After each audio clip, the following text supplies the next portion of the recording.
আমরা কোরআনের পরিচিতি সম্পর্কে জানবো। এক নম্বর আমরা জানবো এই কোরআনের নাম। শুধু কোরআনই কি নাম নাকি আরো কিছু আছে?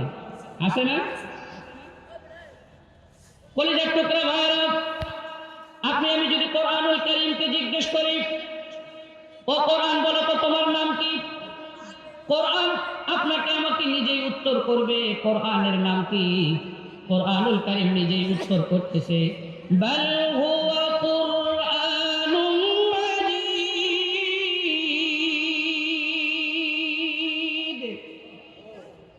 কোরআন নিজেই উত্তর করতেছে, দুনিয়ার মানুষ আমার নাম হলো কোরআন মাজিদ। আবার কোরআন উত্তর করে, ইন্নাহু লাকুরআনুল কারীম। দুনিয়ার মানুষ আমার নাম হলো কোরআনে কারীম। তাহলে আপনি আমি জিজ্ঞেস করলাম কোরআনের নাম, কোরআন উত্তর দিয়ে দিল। চিৎকার দিয়ে বলুন সুবহানাল্লাহ। আমার কলিজার টুকরা ভাইরা, মমতাময়ী মায়েরা, আপনি আমি যদি কোরআনকে জিজ্ঞেস করি, ও কোরআন বলো তো তোমার বাড়ি কোথায়? কোরআন জবাব দেয়, ফি লাওহিন মাহফুজ। কোরআন উত্তর করে, আমার বাড়ি ছিল লৌহে মাহফুজে। আমরা জিজ্ঞেস করলাম, কোরআন তুমি যে দুনিয়াতে আসলে, কার মাধ্যমে তুমি দুনিয়াতে আসলে? কোরআন উত্তর করে, নাযালা বিহির রূহুল আমিন।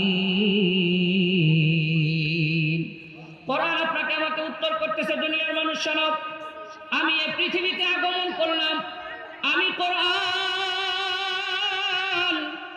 সাধারণ কোন মানুষের মাধ্যমে আগমন করি নাই, ছোট্ট কোন মানুষের মাধ্যমে আগমন করি নাই, ছোটখাটো কোন ফেরেশতার মাধ্যমে আগমন করি নাই।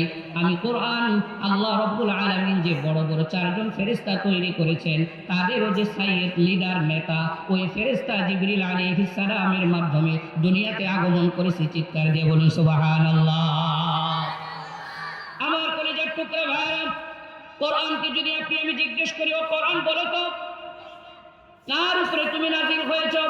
কোরআন আপনাকে আমাকে উত্তর দেয়, নুজ্জিলা আলা মুহাম্মাদ। কোরআন উত্তর দিল আমাকে মুহাম্মাদুর রাসূলুল্লাহ সাল্লাল্লাহু আলাইহি ওয়াসাল্লামের উপরে নাযিল করা হয়েছে। এরপরে যদি আপনি আমি জিজ্ঞেস করি, ও কোরআন বলো তো তুমি যে আগমন করলে, পৃথিবীর কোন দেশে তোমার আগমন? কোরআন উত্তর করলো, ওয়াকাযালিকা আওহাইনা ইলাইকা কুরআনান আরাবিয়্যা লিতুনযিরা উম্মাল কুরা। কোরআনুল কারীম আপনাকে আমাকে উত্তর দিতেছে, দুনিয়ার মানুষ শোনো, আল্লাহ আমাকে পৃথিবীর সবচাইতে শ্রেষ্ঠ শহর মক্কা এবং মদিনাতে আল্লাহ আমাকে নাজিল করেছে। পৃথিবীর সবচাইতে দামি এবং সম্মানিত যে দুই শহর, ওই শহরে রব্বুল আলামিন আল্লাহ আমি কোরআনকে নাজিল করেছি। চিৎকার দিয়ে বলুন সুবহানাল্লাহ।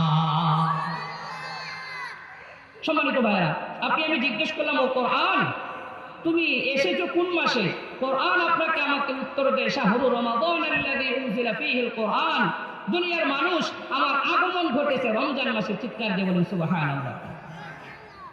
সম্মানিত ভাইরা, আপনি আমি যদি কোরআনুল কারীমকে জিজ্ঞেস করি, ও কোরআন রমজান মাসে তো আগমন করলে, কোন দিনে কোন রাতে তুমি আগমন করলে? কোরআনুল কারীম আপনাকে আমাকে সুন্দর করে উত্তর দেয়, ইন্না আনজালনাহু ফি লাইলাতিল কদর। কোরআন উত্তর দেয়, আল্লাহ আমাকে লাইলাতুল কদর, পুরা বছরের সর্বশ্রেষ্ঠ রাত্রি কদরের রাত্রিতে আল্লাহ আমাকে নাজিল করেছে। সুবহানাল্লাহ। তো তাহলে কোরআনের পরিচয় আপনি আমি পেলাম, কোরআনের নাম পেলাম, কোথায় থেকে আসছে, কার উপরে আসলো, সব কিছু পেলাম। এটা হলো কোরআনের পরিচয়। জোরে বলুন তো, এটা কিসের পরিচয়? কোরআনের পরিচয়। সম্মানিত ভাইরা, এখন আসুন আমরা 2 নাম্বার পয়েন্টে জানবো কোরআনুল কারীমের বৈশিষ্ট্য কি। জোরে বলুন, 2 নাম্বার পয়েন্টে কি আলোচনা করব আমরা? কোরআনের বৈশিষ্ট্য। কোরআনের বৈশিষ্ট্যের ক্ষেত্রে আমরা 8টা কথা বলবো। জোরে বলুন তো, কয়টা? 8টা। কোরআনের বৈশিষ্ট্য কয়টা? 8টা। আবার বলুন, কয়টা? 8টা। 1 নাম্বার, এই কোরআন এমন এক কিতাব, যে কিতাবে ভুল তো নাই, ভুলের অবকাশ, এমনকি ভুলের যে সম্ভাবনা, এই সম্ভাবনাটা নাই। চিৎকার দিয়ে বলুন সুবহানাল্লাহ।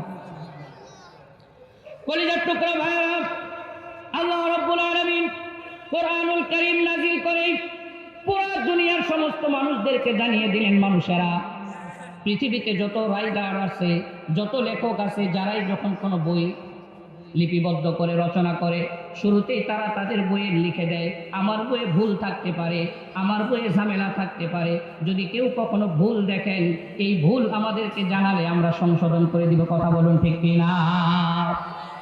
সম্মানিত ভাইরা, আল্লাহ রাব্বুল আলামিন এমন এক কোরআন আপনাকে আমাকে দান করলেন, যে কোরআনুল কারীমের ভুল তো নেই, ভুলের সম্ভাবনাও নেই।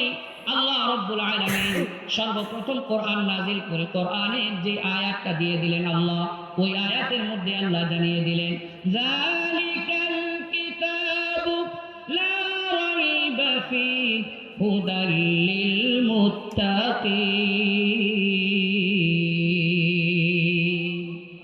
আল্লাহ রাব্বুল আলামিন জানিয়ে দিলেন, আমি আল্লাহ এমন এক কিতাব নাযিল করলাম, এই কিতাবের মধ্যে ভুল তো নাই, ভেজাল তো নাই, এমনকি ভুল ভেজালের সন্দেহ এবং সম্ভাবনাও নাই। চিৎকার দিয়ে বলুন সুবহানাল্লাহ। আবার আল্লাহ রাব্বুল আলামিন জানিয়ে দিলেন, দুনিয়ার মানুষের, এই আমার বান্দা এবং বান্দি, আমি আল্লাহ যে কোরআন দুনিয়াতে দিয়ে দিলাম, নির্ভেজাল নির্ভুল কোরআন যে আমি আল্লাহ নাযিল করে দিলাম, এই কোরআন হলো হুদাল লিল মুত্তাকিন। আমি আল্লাহ মুত্তাকিদের হেদায়েতের জন্য আমি আল্লাহ নাযিল করে দিলাম। মুত্তাকিরা এই কোরআনের মাধ্যমে দুনিয়াতে হেদায়েত পাবে। চিৎকার দিয়ে বলুন সুবহানাল্লাহ। তাহলে কোরআনের এক নম্বর বৈশিষ্ট্য, কোরআন হলো নির্ভুল, কোরআন হলো নির্ভেজাল। চিৎকার দিয়ে বলুন সুবহানাল্লাহ। কোরআনের দুই নম্বর বৈশিষ্ট্য হলো কোরআন ছন্দময়। কিময়? জোরে বলুন কিময়? পৃথিবীতে কোরআনের মতো ছন্দ মিল অন্য কোনো কিতাবে নাই, অন্য কোনো বইয়ে নাই। চিৎকার দিয়ে বলুন না আল্লাহু আকবার।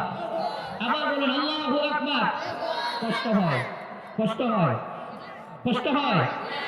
নারায়ে তাকবীর। আজকের মাহফিল, আজকের মাহফিল সফল হোক, সফল হোক। আজকের মাহফিল নারায়ে তাকবীর। তো তাহলে কোরআনের দুই নম্বর বৈশিষ্ট্য কি? কোরআন হলো ছন্দময়। কি ময়? ছন্দ। সম্মানিত দ্বীনী ভাইরা, আপনি আমি যদি কোরআনুল কারীমের সবচেয়ে ছোট্ট সূরা সূরাতুল কাউসারের দিকে তাকাই, কোরআনের ছন্দ মিল আপনার আমার বুঝে আসবে।